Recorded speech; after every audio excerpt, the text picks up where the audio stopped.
A. Teori utama, Grand Theories. Terkait kecanduan media sosial. 1. Model 6 komponen kecanduan, Griffiths, 2005. Model ini merupakan salah satu kerangka teoretis paling berpengaruh dalam memahami kecanduan perilaku, termasuk kecanduan terhadap media sosial. Griffiths mengidentifikasi 6 komponen utama yang menjadi ciri khas kecanduan, yaitu salience, yaitu ketika media sosial menjadi aktivitas dominan dalam kehidupan seseorang, menguasai pikiran, perasaan, dan perilaku sehari-hari. Mood modification, di mana individu menggunakan media sosial untuk mengubah atau mengatur suasana hati, seperti untuk mengurangi stres atau mencari hiburan.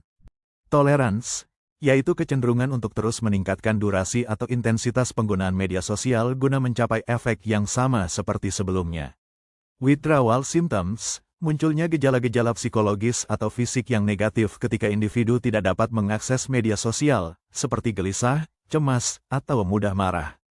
Konflik, yaitu timbulnya konflik, baik secara internal, dalam diri sendiri, maupun eksternal, dengan orang lain, akibat penggunaan media sosial yang berlebihan. Relapse, yaitu kecenderungan untuk kembali ke pola penggunaan sebelumnya setelah mencoba mengurangi atau berhenti menggunakan media sosial. Model ini banyak digunakan dalam berbagai studi empirik untuk mengidentifikasi dan menilai tingkat kecanduan media sosial. 2. Model kecanduan perilaku. Model ini mengkategorikan kecanduan media sosial sebagai bentuk kecanduan perilaku non-substansi, sejajar dengan kecanduan terhadap judi, game, atau belanja. Ciri-cirinya meliputi peningkatan toleransi, munculnya gejala putus zat saat berhenti, konflik interpersonal yang ditimbulkan, serta gangguan signifikan terhadap fungsi kehidupan sehari-hari. 3. Model kognitif perilaku. Dalam model ini, kecanduan media sosial dijelaskan sebagai bentuk mekanisme coping yang disfungsional, di mana individu menggunakan media sosial secara berlebihan untuk menghindari stres, emosi negatif, atau masalah psikologis lainnya. Pola ini pada akhirnya memperkuat ketergantungan emosional terhadap media sosial. 4. Teori Uses and Gratifications, UGT. Teori ini menekankan bahwa individu secara aktif menggunakan media sosial untuk memenuhi kebutuhan psikologis tertentu, seperti mencari hiburan, mendapatkan pengakuan sosial, atau melarikan diri dari tekanan hidup. Namun, apabila pemenuhan kebutuhan ini berlangsung secara berlebihan dan tidak terkontrol, maka dapat berkembang menjadi perilaku adiktif.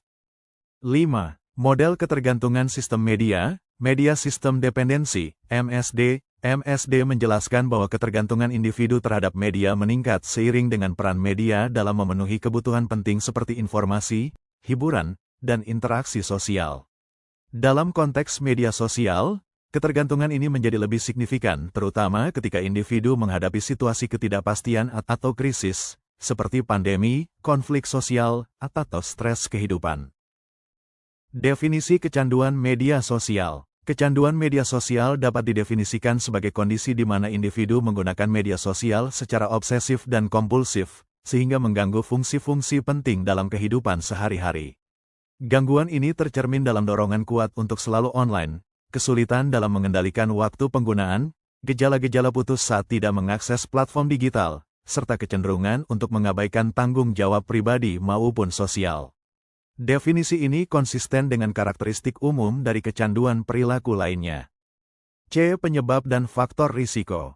Terdapat berbagai faktor yang berkontribusi terhadap munculnya kecanduan media sosial. Secara umum, faktor-faktor ini dapat dikategorikan sebagai berikut. Desain aplikasi yang adiktif, seperti fitur infinite scroll, notifikasi instan, dan algoritma rekomendasi yang secara sengaja dirancang untuk mempertahankan perhatian pengguna dan memicu keterlibatan berulang. Faktor psikologis, termasuk kebutuhan akan validasi sosial, keinginan untuk melarikan diri dari kenyataan, dan fenomena fear of missing out, FOMO, yang mendorong penggunaan yang kompulsif. Karakteristik pribadi, seperti introversi, harga diri yang rendah, dan rasa kesepian, yang semuanya berkorelasi dengan peningkatan risiko kecanduan. Pengaruh sosial, yaitu tekanan lingkungan atau pengamatan terhadap orang lain yang secara aktif menggunakan media sosial, yang kemudian menimbulkan kecenderungan imitasi perilaku. D. Akibat negatif. Kecanduan media sosial berdampak serius pada berbagai aspek kehidupan individu. Beberapa dampak negatif yang umum terjadi antara lain masalah kesehatan mental, seperti meningkatnya risiko depresi, gangguan kecemasan, hingga gangguan tidur.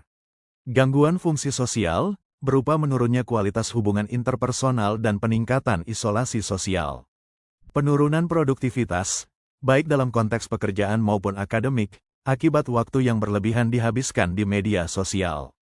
Masalah fisik, termasuk kelelahan mata, nyeri leher dan punggung, serta gangguan tidur akibat penggunaan perangkat secara terus-menerus. Macam-macam kecanduan media sosial. Jenis kecanduan media sosial dapat diklasifikasikan berdasarkan motif penggunaannya, antara lain. Kecanduan sosial, yaitu dorongan kuat untuk terus menjalin interaksi dan mendapatkan pengakuan sosial melalui media sosial. Kecanduan informasi, ditandai dengan perilaku obsesif dalam mencari dan mengonsumsi informasi secara terus-menerus. Kecanduan hiburan, yaitu penggunaan media sosial secara intensif sebagai pelarian dari kenyataan dan sumber hiburan utama. Kecanduan kompulsif, yaitu kebiasaan membuka media sosial secara otomatis tanpa tujuan jelas, seringkali menjadi respons impulsif terhadap kebosanan atau kecemasan. Solusi dan intervensi. Untuk mengatasi kecanduan media sosial, dibutuhkan pendekatan yang komprehensif dan berkelanjutan. Beberapa strategi yang dapat diterapkan meliputi terapi perilaku kognitif, CBT, yang bertujuan membantu individu mengidentifikasi serta mengubah pola pikir dan perilaku maladaptif terkait penggunaan media sosial. Pengaturan waktu penggunaan, melalui penggunaan fitur pembatas waktu atau aplikasi pelacak penggunaan digital. Detox digital, yaitu mengambil jeda secara sadar dari media sosial untuk memulihkan keseimbangan hidup. Pendidikan dan kesadaran, seperti kampanye literasi digital yang menekankan pentingnya penggunaan yang sehat dan bertanggung jawab. Dukungan sosial, termasuk membangun relasi sosial yang bermakna di dunia nyata sebagai alternatif sehat dari interaksi digital.